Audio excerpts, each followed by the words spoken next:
Welcome to A Book with You. Today's story will help improve your English listening skills. Share your country in the comments below, and don't forget to subscribe for more English learning stories. Let's begin. Tonight's story follows Sarah's journey through love's maze of emotions and choices. When her heart pulls her toward James, life's complications threaten to tear them apart. As secrets emerge and hearts break, will true love find its way? Join us for this emotional tale of love, sacrifice, and destiny. My name is Sarah. I am 24 years old and my heart feels heavy today. I work at a small coffee shop in the city. That's where I first met James. He came in every morning for his coffee, always with a kind smile that made my heart skip a beat.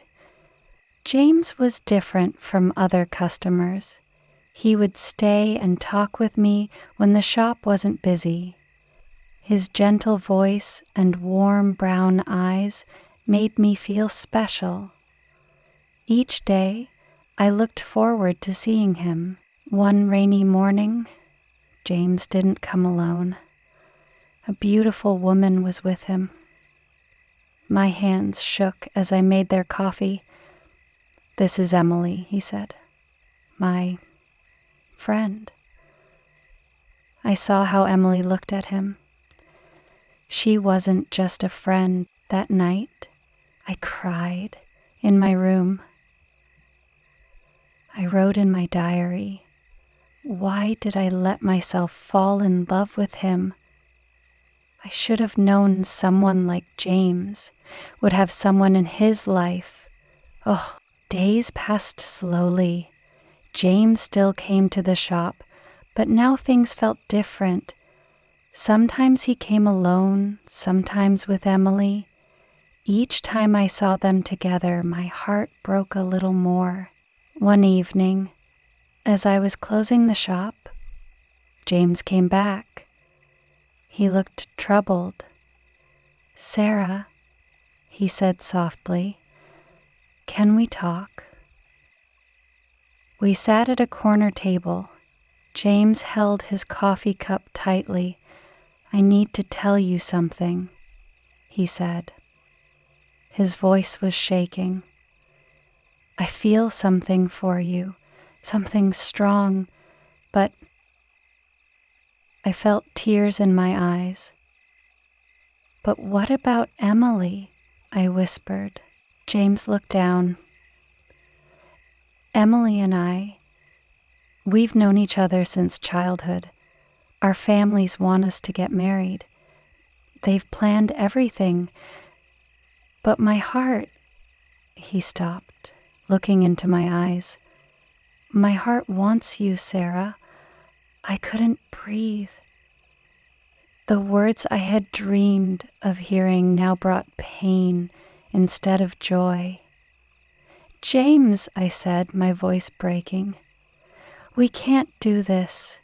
We can't hurt Emily like this." "I know," he said quietly, "but every morning when I see you, I feel alive. Your smile, your kindness. I can't stop thinking about you." Tears rolled down my cheeks. "Sometimes love isn't enough," I said. "Sometimes we have to do what's right, even if it hurts."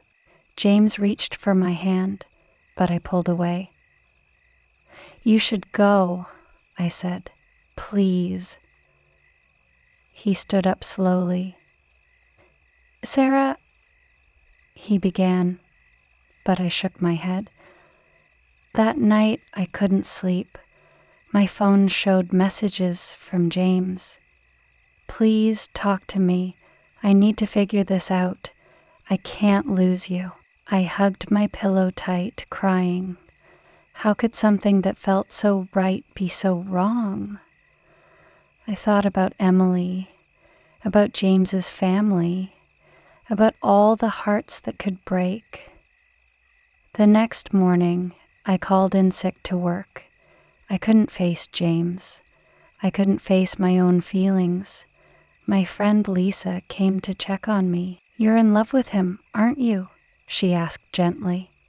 I nodded, unable to speak through my tears. "Oh, sweetie," Lisa hugged me. "Sometimes the hardest thing and the right thing are the same." Days turned into weeks. I changed my work schedule, taking evening shifts instead of mornings. James left messages, but I couldn't answer. Each word from him would only make things harder. One rainy evening, similar to the day I first saw Emily, James came to the shop again. He looked tired, his eyes sad. "Sarah," he said, "please don't shut me out. I'm trying to find a way. I'm trying to find a way." I cut him off. "There is no way, James. You have to marry Emily. Your families are counting on you. She loves you." "But I love you," he said, his voice breaking. Those words, the words I had longed to hear, now felt like knives in my heart. I turned away, wiping my tears. "Sometimes," I whispered, "love means letting go." The shop door opened, and Emily walked in. She saw us, saw my tears, saw James's pain. The look in her eyes told me she knew. She had always known. Emily walked slowly to our table. Her hands were shaking, but her voice was calm. "I think we all need to talk," she said. James stood up quickly. "Emily, I can explain."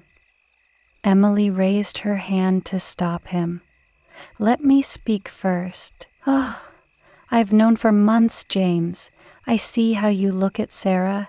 I've never seen you look at me that way." My heart was racing. I wanted to run, but I couldn't move, and I couldn't move.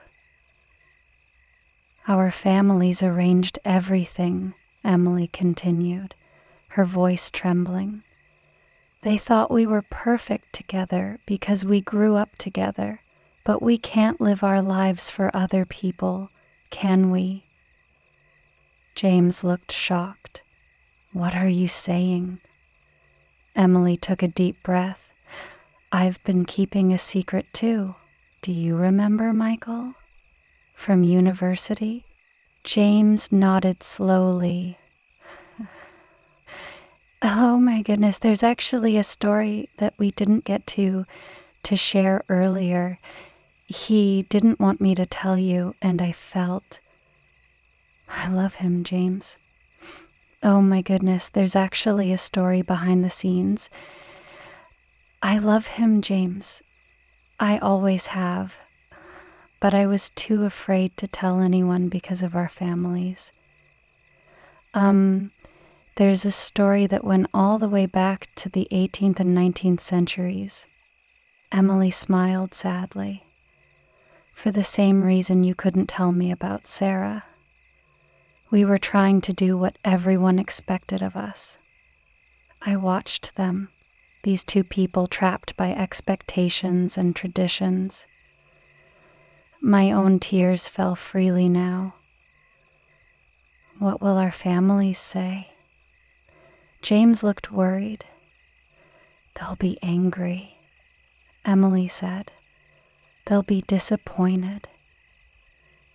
"But James, we can't spend our whole lives being unhappy just to make others happy." She turned to me. "Sarah, I saw how hard you tried to stay away, how you changed your shifts, how you put everyone else's feelings before your own.